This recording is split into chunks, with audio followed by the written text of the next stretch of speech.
Welcome, and thank you for tuning in to Lady Kay Chat, a podcast that is designed for men and women to become better versions of themselves, which is broadcast every Tuesday and Thursday at 6 p.m. Eastern Standard Time. Various subjects will be spoken upon, such as relationships, health and wellness, personal development, wealth building, children, and so much more. She is a two-time Amazon best-selling author, an international speaker, and life coach.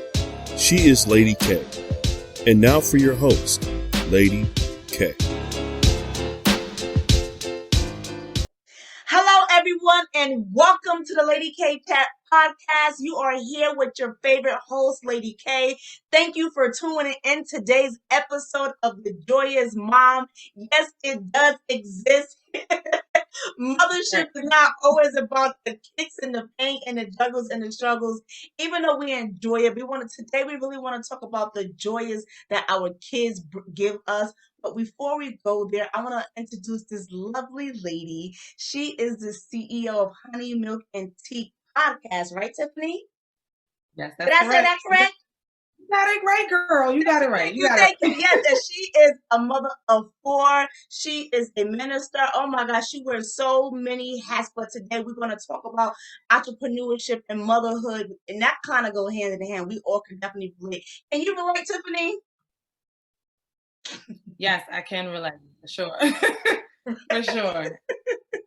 Welcome, Tiffany. Welcome to the podcast. I thank you for being with me today. So, yes, let's talk about the entrepreneurship first. Like, how do you juggle that in motherhood? Well, first off, thank you, Kalima, for having me. I'm so excited to be here. I always love doing these things. You know, I love the sisterhood. So I'm excited. But we all know as mompreneurs, it's very difficult to find the personal time. It's almost like non-existent. So, you know, it's a struggle at times. But I thank God, number one, gives me the strength to have that solid foundation. Faith first. Your walk with God is important. That's a must to me. Praying, seeking his word daily. Keeping him first in every aspect. You know, there are certain things that you just can't do on your own. And I thank God for the support. Number two, I'm blessed to have a husband who, whether you have a spouse or not, it still can be a challenge because I juggle so much. But having that spouse, that extra support with my family and friends, when they step in, you know, I cannot take all the credit for myself as much as I would love to, but I can't. But I'm glad that we have a mutual understanding. As well as a partnership. And that's something that I think is very difficult to find, especially within relationships, because that can be severed at times when you feel that more of your attention is being placed into your businesses because we want to be successful, that drive. Right. But after, as I'm going into my third point, balance. Number three is balance for me. That honestly was not my strongest point in the beginning. And I'm going to say, it wasn't the strongest because I did not know how to rest. Like, take a deep breath, Tiff. Just take a deep breath, calm down. Like, I would go from here to here to here, point A to point B. And I hate to say this, but COVID for me, and we talk about how we see things, our peripherals, our eyesight, our lens. COVID Absolutely. For me changed me drastically.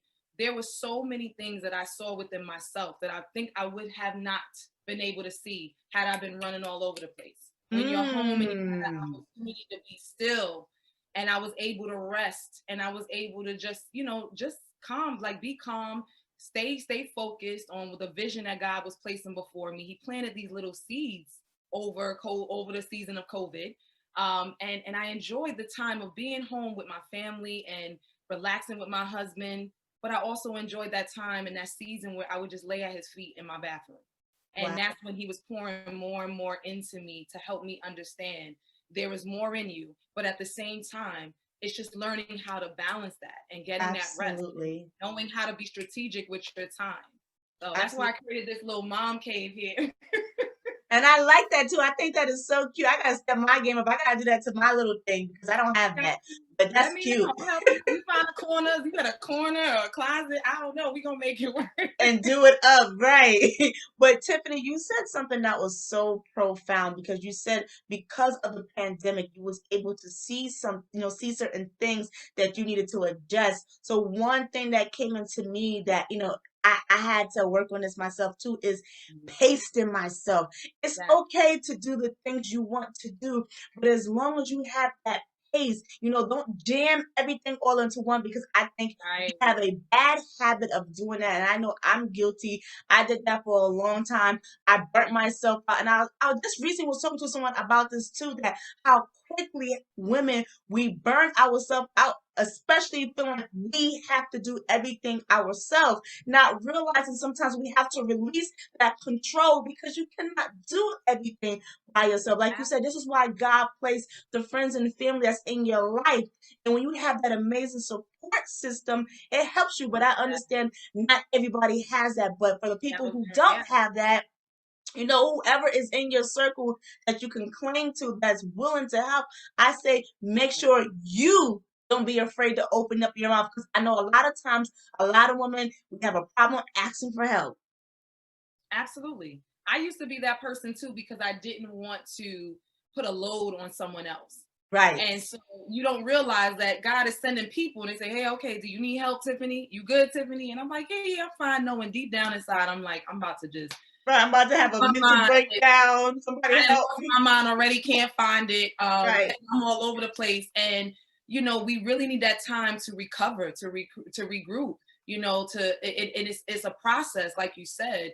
I think that, there were years or times, and within the years, especially the last few years, I used to hear all the time, especially now because I have 4, oh, you're superwoman, you're superwoman. And I said, it's a great title to have, but it's Right. unrealistic. I think it's Right. very unrealistic, because even though you may feel like you're achieving all these things, you still need that time to reflect. You still need that time to recover. You still need that time to really fall back and take in and absorb what's happening around you, because things can happen so quickly that you're not able to be self-aware of what's going on with you and be in tune with your body when your body is saying slow down and slow down now. I Right. think that's when for me, it was a slight health scare, and I really had to check myself, because I've never had that issue. I've always been pretty healthy. I'm always working out. And I find that working out, I work out 3 to 4 days a week. So I find that really helps me to gather my thoughts, to be able to process things differently. And when you allow yourself to do those things, you get clarity. Absolutely. And when you have clarity, you can make decisions when they need to be made and how they need to be made, versus being so, adamant on doing something because you feel like you want to do it in a rush. Right. And we can't do that. When we make those type of decisions in such a short period of time, now you lose sight of what you're really supposed to be doing, because there's a season for everything Absolutely. you do.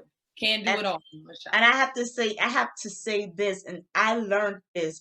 When you rush, you really don't realize this, but rushing change your attitude. And I'm gonna tell you what I mean by that. See, when you rush, right? Like for example, say if I had to iron my clothes, knowing I have to get out the house in 10 minutes, but it doesn't go that way. I'm trying to make it into 5. I walked away, and as I walked away, the baby bumped into the iron board. Now the iron's on the floor, and now you're mad, and now you're Right. delayed.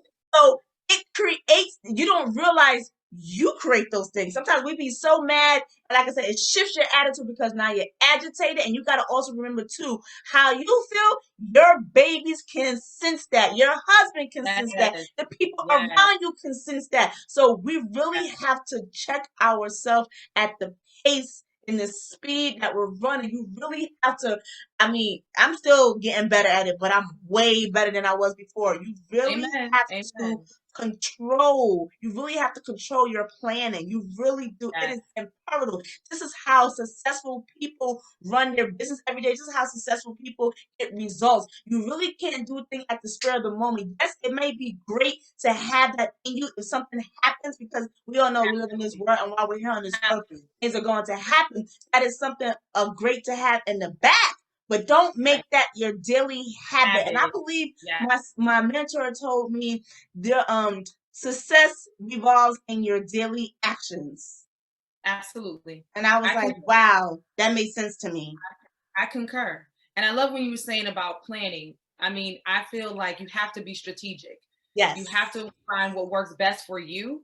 Like for me, I use my cell phone, but I also still have my little whiteboard here with my calendar, and I still write down everything. I go through my entire week, sometimes a week or two in advance, Not everybody can do that, but I think Right. at least planning your day in advance, waking up with a purpose, knowing what you're doing. Like you said, of course, things are going to happen. And I'm one of those people that I can operate and function, whether it's dysfunctional or whether it's operating smoothly. You Right. I have have to, that skill too. but not everybody can. And that's Right. okay. It's really Right. okay. But, then that's when you just stop, take a deep breath, walk away, give yourself 5 minutes, come back. Because it can be overwhelming when you're a parent at that. And now you're trying to make sure that you're doing your work and still doing it effectively, because we know that, yes, we want to say that we're multitasking. And I've used that word several times, Right. but it really is no such thing.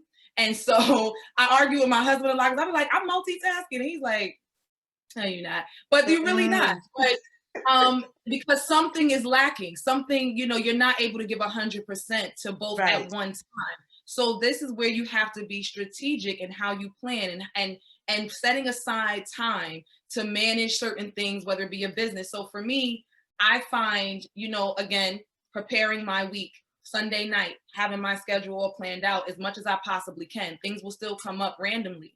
But usually I like to wake up 5:36 in the morning. All my kids are asleep. Everybody in the house is asleep.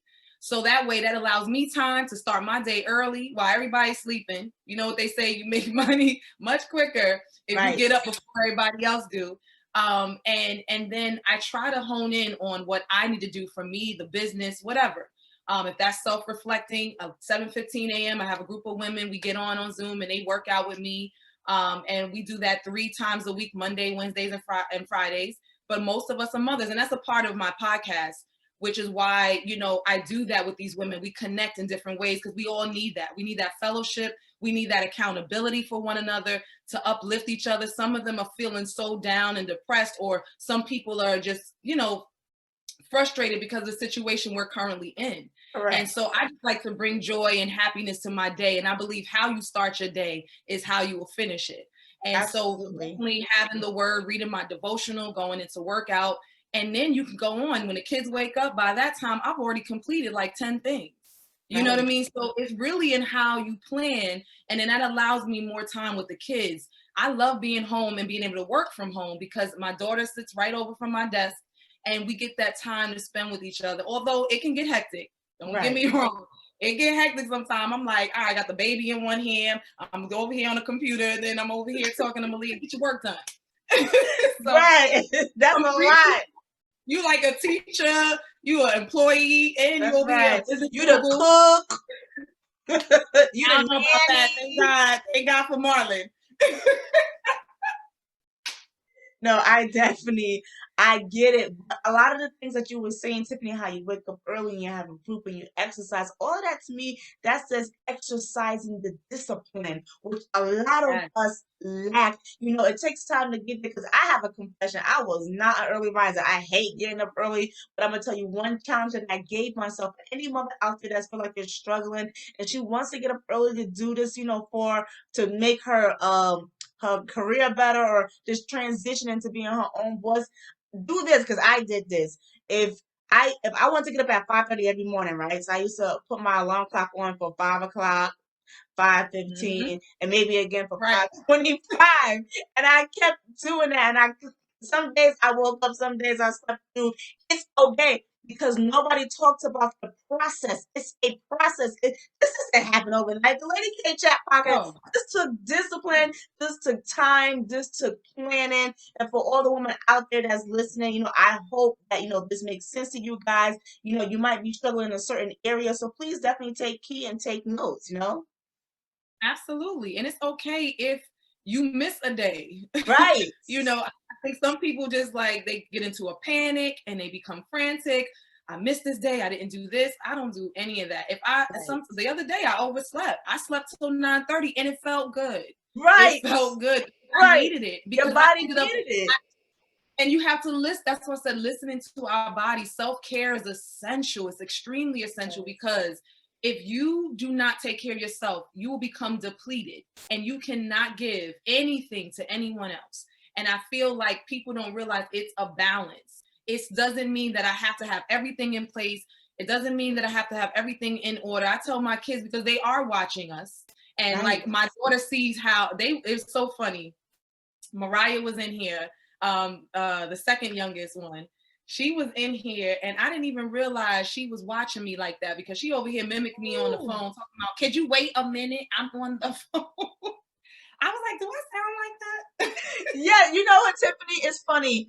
You must be in my head because I was going to bring up the next thing for us. Is like, we're talking about entrepreneurship, but I was going to lean more on the kids. And I was going to say, we really have to truly watch what we say and do around them because they are like sponges. My 5-year-old emulates me. He knows the Lady K Chat podcast theme song better than I do.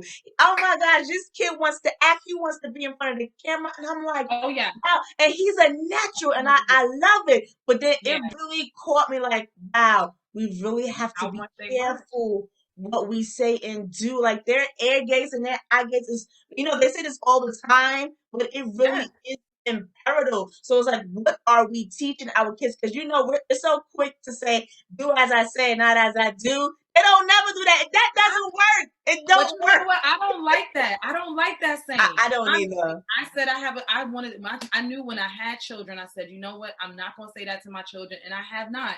What I tell them is I want to lead by example.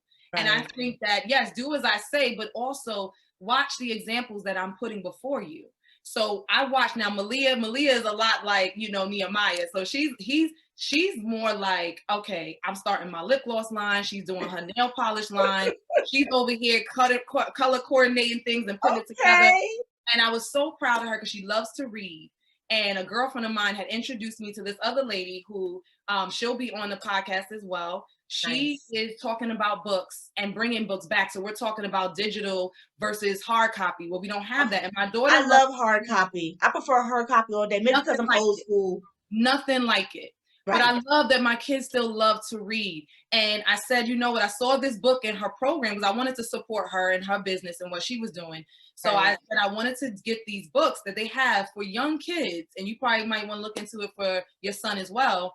They have these books where it talks about entrepreneurship. And it's in layman's terms. So it's broken down to a part where they can understand and articulate. At this age, I said, if I knew what my daughter knows now, I would be a beast. I would have been a billionaire by now. Right. I would have had my yacht.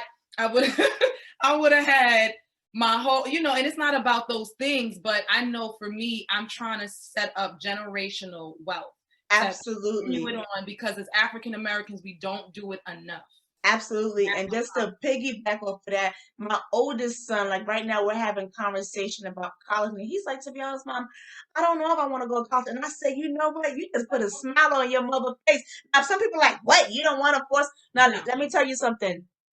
Absolutely, I'm big on education, but everybody have to understand there's different areas of education, especially right now. You have to pay attention to the wave and to the pattern and to the trends that's going on right now. I want my son to be educated in the latest trends, and that's actually what I do for a living. I am a master trader, and I'm teaching my son. This is his graduation year, and I told him, baby, you're going to become a master trader. It's okay if you don't want to go to school. If you want to go to school later, that's cool. We are not in the day of age where we teach our kids go to school, get a good job, work at that job for 30 years, and then retire. No. So you can enjoy retirement after you work so hard? No. Everyone's journey is different. And I love that you're teaching that because they have to understand that.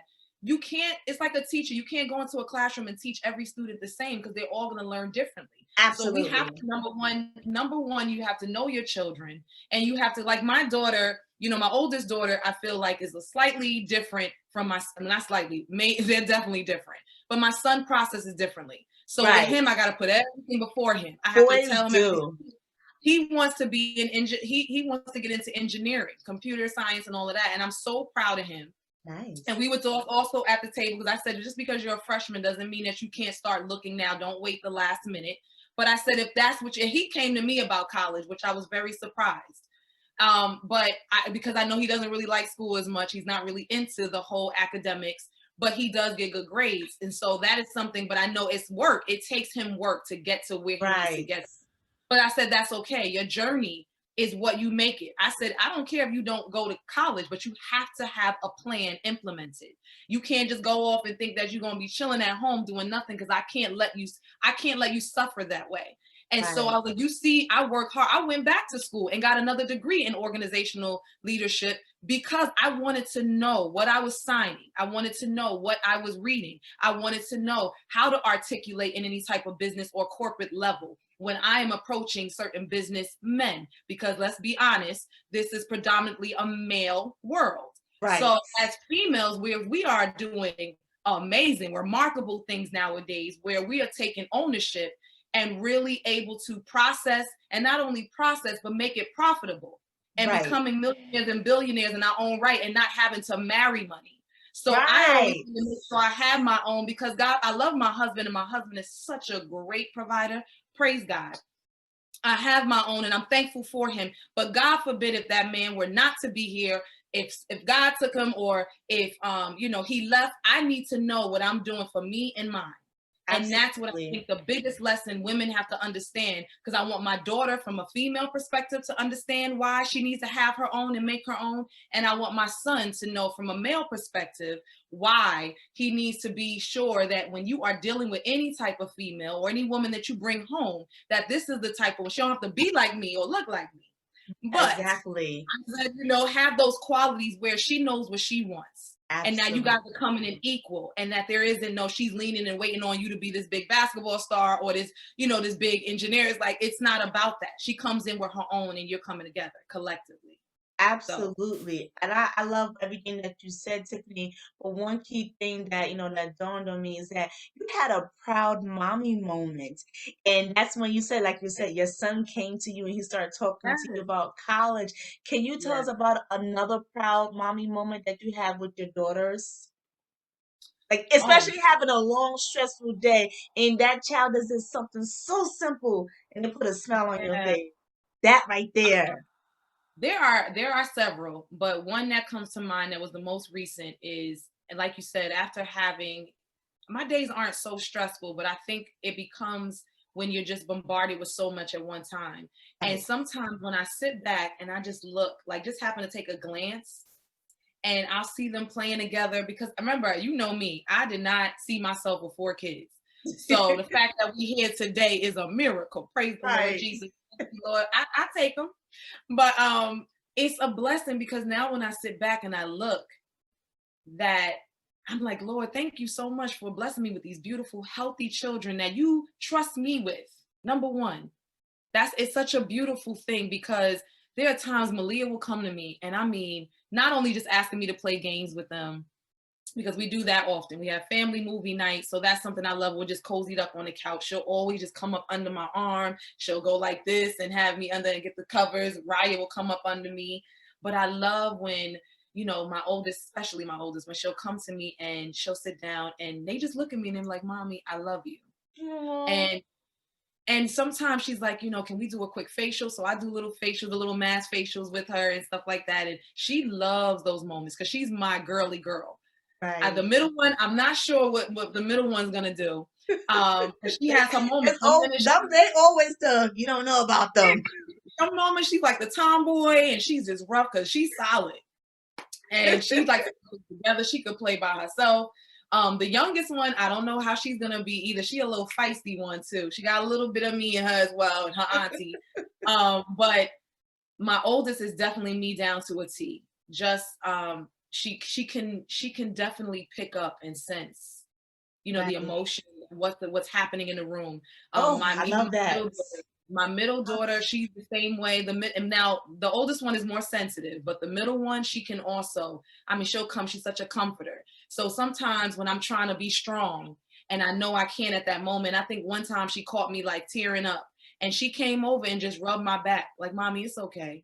Aww. And I melted. I just started crying all over again because of that. And I was like, you know what? It's okay to let them see us cry, because it shows a vulnerable moment, and I'm not strong all the time, and I don't have it together all the time. And I wanted her to see that. At first I didn't, because I didn't want them to worry.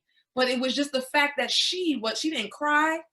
She just came over and I know she did that with her godmother as well. So I see the comforting spirit that she has.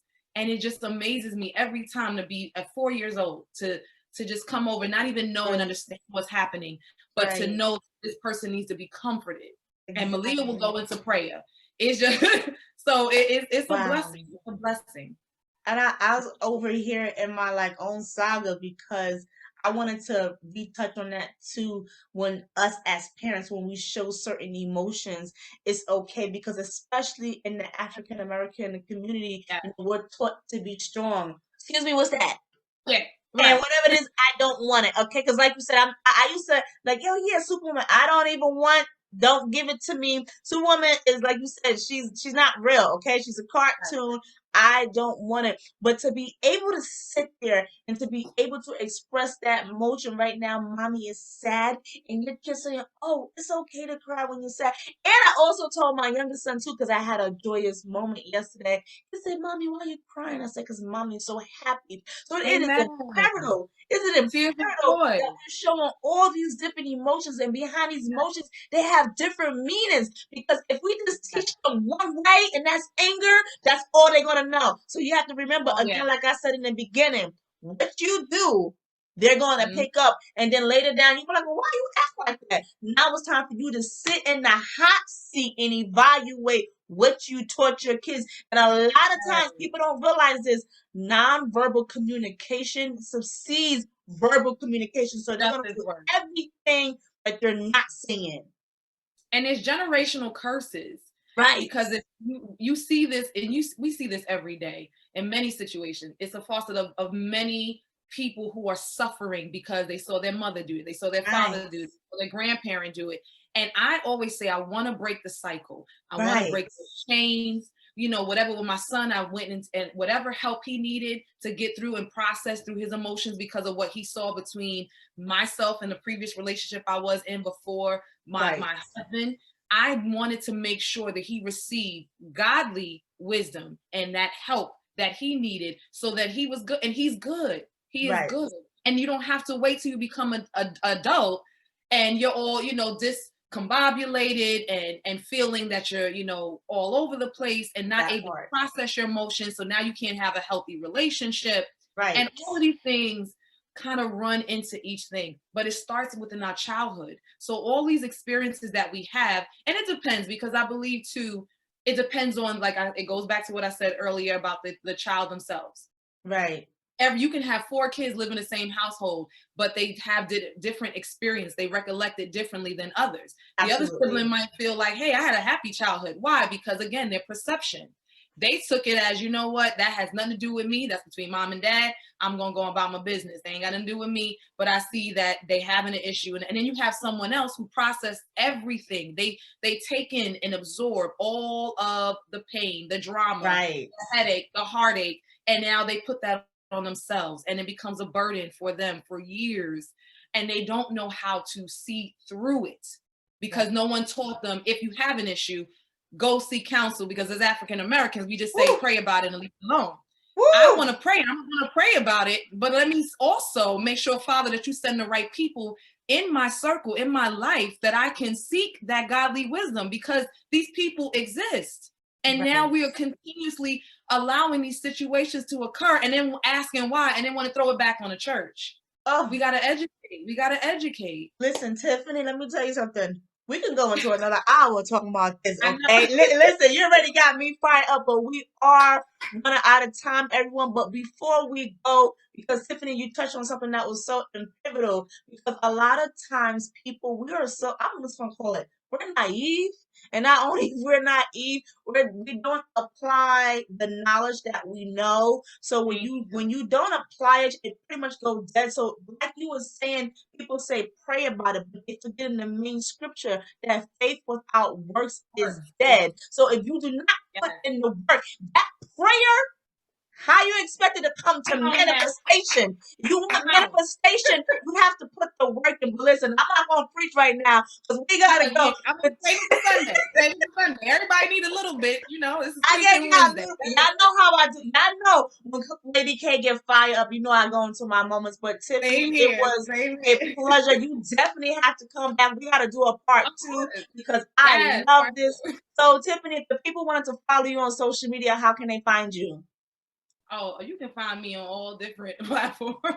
They can find me at TV Orla. You can find me, that's my personal. You can also find me at Honey Milk with Tea, which is the podcast. You can find me at Pretty Impressed, which is my personal styling services. You can also find me soon, coming up soon, launching is our new business. Well, it's actually, I don't want to say it's a new business, but it is our line. So Meant for You is something that my sister and I just started. So you can have Meant for You Beauty. We're just excited. I'm just excited. I'm glad that God is just planting these seeds, and I'm growing and looking for more to come. Whatever that means. Amen to that. I appreciate that. But Tiffany, before we go, can you please bless my audience with your beautiful voice? Oh yeah, sure. Absolutely. I'm gonna do a little joyful. Okay. We need that because we talking about joyful things. Yes. Oh, I did the red and blue for you, look Christmassy, Thank you. All right. Joyful, Lord, we adore thee. God of glory, Lord of love. Hearts unfold like flowers before thee. Healthy as the sun above. Melt the clouds of sin and sadness. Drive the dark out away. Giver of immortal gladness. Fill us with the light. Fill us with the light. Oh, fill us with the light of day. That was beautiful. Thank you, Tiffany. I appreciate it. Everyone continue to follow us at the Lady K Chat Podcast on Instagram, YouTube, and Facebook. And you can also reach us at our website, www.ladykyenterprises, INC, and K is spelled KAY. Let me repeat it one more time, www.ladykyenterprises.inc.com. Everyone, I hope you had a blessed evening. I hope you enjoyed, and everyone have a wonderful and great night. And thank you, Tiffany. Of course. Thanks for having me. Bye.